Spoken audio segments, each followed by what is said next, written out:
Assalamualaikum warahmatullahi wabarakatuh. Perkenalkan, nama saya Zafirah Zainal, NIM 24308110002 dari kelas 1A, Program Studi Administrasi Bisnis, Fakultas Ilmu Sosial, Universitas Muhammadiyah Sukabumi. Hadirnya saya di sini ingin menjelaskan tentang sejarah pembentukan Pancasila sebagai dasar negara Indonesia. Sejarah pembentukan Pancasila sebagai dasar negara. Pancasila adalah dasar negara Republik Indonesia yang lahir melalui proses yang amat panjang, penuh diskusi dan perdebatan di antara para pendiri bangsa. Proses ini disahkan oleh Panitia Persiapan Kemerdekaan Indonesia atau yang sering disebut PKI. Proses ini juga mencerminkan semangat perjuangan, kebersamaan, dan kompromi untuk mencapai tujuan bersama, yakni mewujudkan Indonesia merdeka yang berdasarkan nilai-nilai luhur dan keberagaman. Sejarah perumusan Pancasila sangat amat perlu diketahui oleh kita sebagai warga negara Indonesia. Berikut adalah perjalanan lengkap pembentukan Pancasila yang akan saya jelaskan. Yang pertama adalah latar belakang dan pembentukan BPU PKI. Setelah pendudukan Jepang pada tahun 1942, harapan rakyat Indonesia untuk merdeka semakin besar.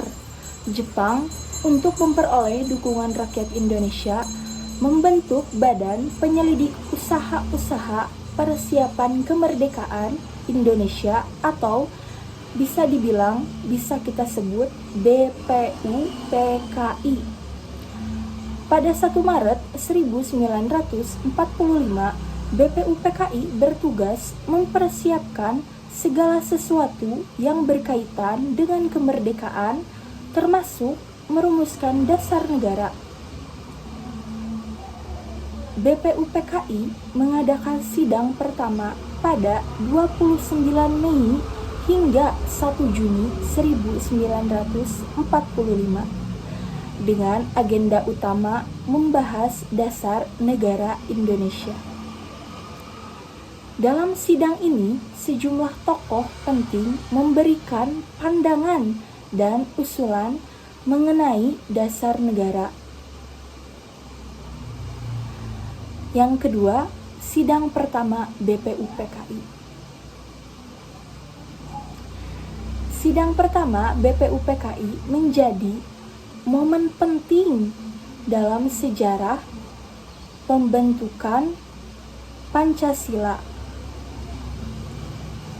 Berikut adalah 3 tokoh utama yang menyampaikan gagasannya tentang dasar negara.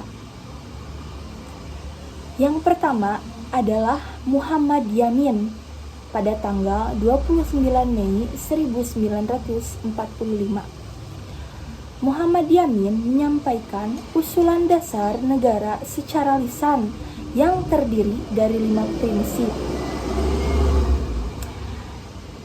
Prinsip yang pertama yaitu pri kebangsaan, prinsip yang kedua yaitu pri kemanusiaan, prinsip yang ketiga yaitu pri ketuhanan, yang keempat pri kerakyatan, yang kelima kesejahteraan rakyat. Selain itu, Yamin menyampaikan usulan tertulis yang lebih detail dan menyatakan bahwa prinsip-prinsip ini berasal dari nilai-nilai luhur bangsa Indonesia. Usulan tertulisnya yaitu yang pertama, 1. Ketuhanan yang Maha Esa. Yang kedua, kebangsaan persatuan Indonesia. Yang ketiga, rasa kemanusiaan yang adil dan beradab.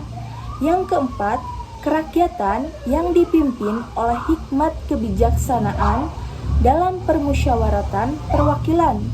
Dan yang kelima, atau yang terakhir, keadilan sosial bagi seluruh rakyat Indonesia. Yang kedua ada Dr. Soepomo pada tanggal 31 Mei 1945. Dr. Soepomo mengusulkan konsep negara integralistik, di mana negara dipandang sebagai salah satu kesatuan yang tidak terpisahkan.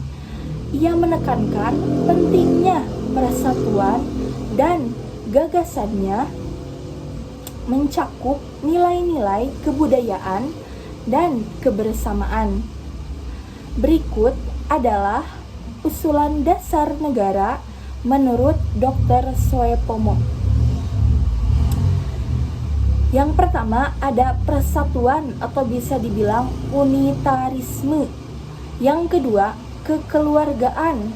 Yang ketiga, keseimbangan dan lahir batin. Yang keempat, musyawarah. Dan yang kelima atau yang terakhir, keadilan rakyat.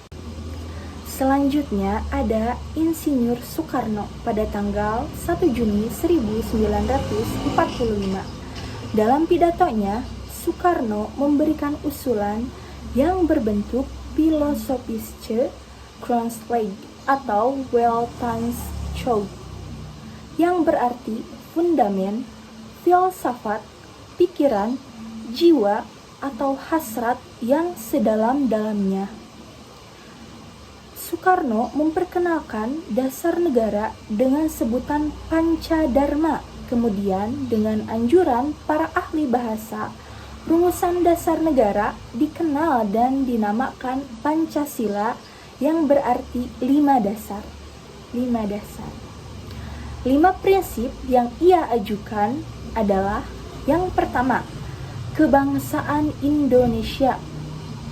Yang kedua, internasionalisme atau pri-kemanusiaan. Yang ketiga, mufakat atau demokrasi.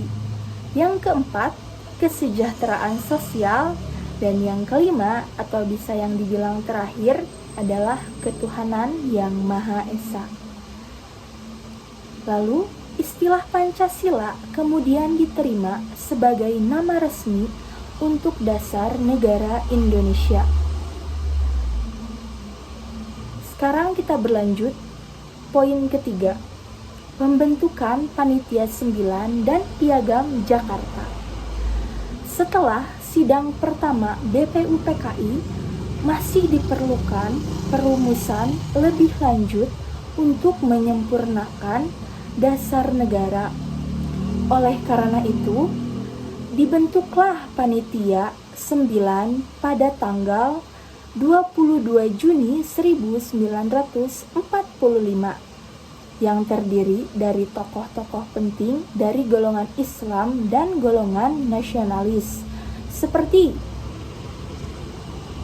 yang pertama, Insinyur Soekarno sebagai ketua. Yang kedua, Dr. Andes Muhammad Hatta sebagai wakil ketua. Yang ketiga, Muhammad Yamin sebagai anggota. Yang keempat, A.A. Maramis sebagai anggota. Yang kelima, Ahmad Subarjo sebagai anggota dari golongan kebangsaan. Yang keenam, ada Kiai Haji Abdul Wahid Hashim sebagai anggota. Yang ketujuh, ada Abdul Kahar Muzakir sebagai anggota juga. Yang kedelapan, ada Agus Salim sebagai anggota. Yang kesembilan, ada Abi Kusno Cokro Sujoso sebagai anggota dari golongan Islam. Para kesembilan panitia ini berhasil merumuskan konsep dasar negara yang dikenal dengan Piagam Jakarta. Dengan rumusan yang pertama, 1. 1. Ketuhanan dengan kewajiban menjalankan syariat Islam bagi pemeluk-pemeluknya. Yang kedua, kemanusiaan yang adil dan beradab. Yang ketiga, persatuan Indonesia.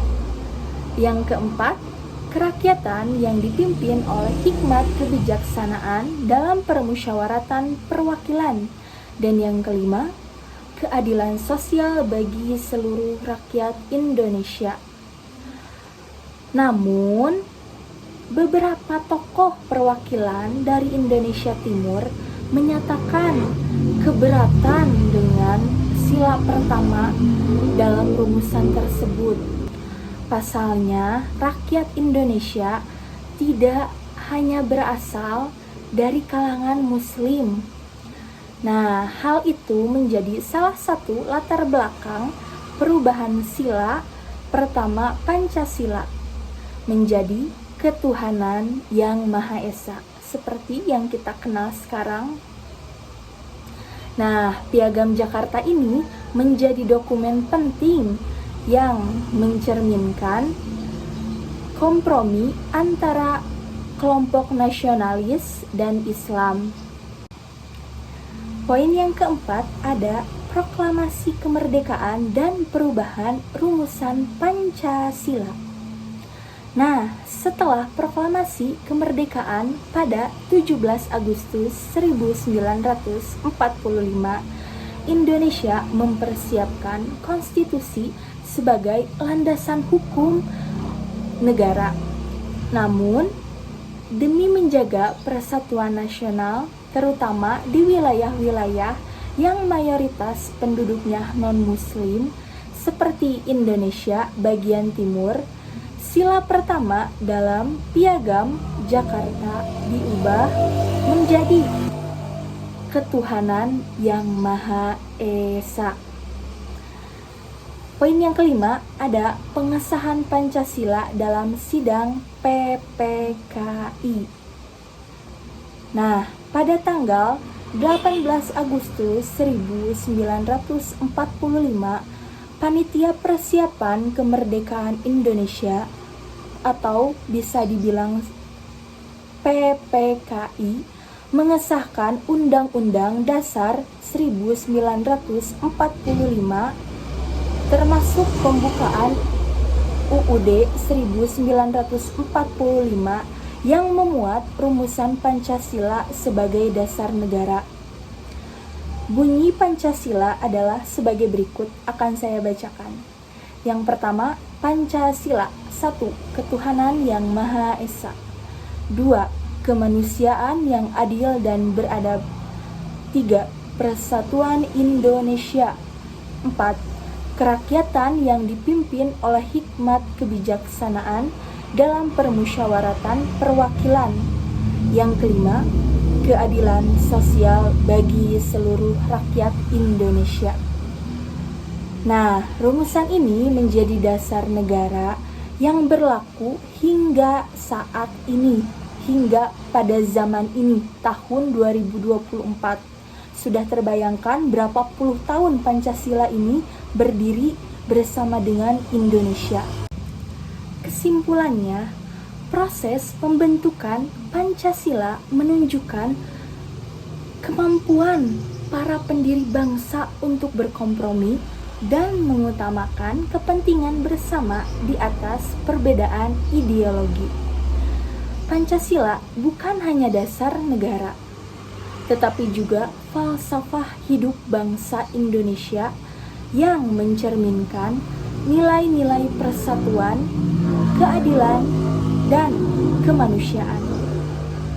Sebagai warisan perjuangan, Pancasila menjadi fondasi penting bagi keberlangsungan Negara Kesatuan Republik Indonesia. Sekian hal yang dapat saya sampaikan. Mohon maaf bila ada salah kata atau salah ucapan. Terima kasih. Wassalamualaikum warahmatullahi wabarakatuh.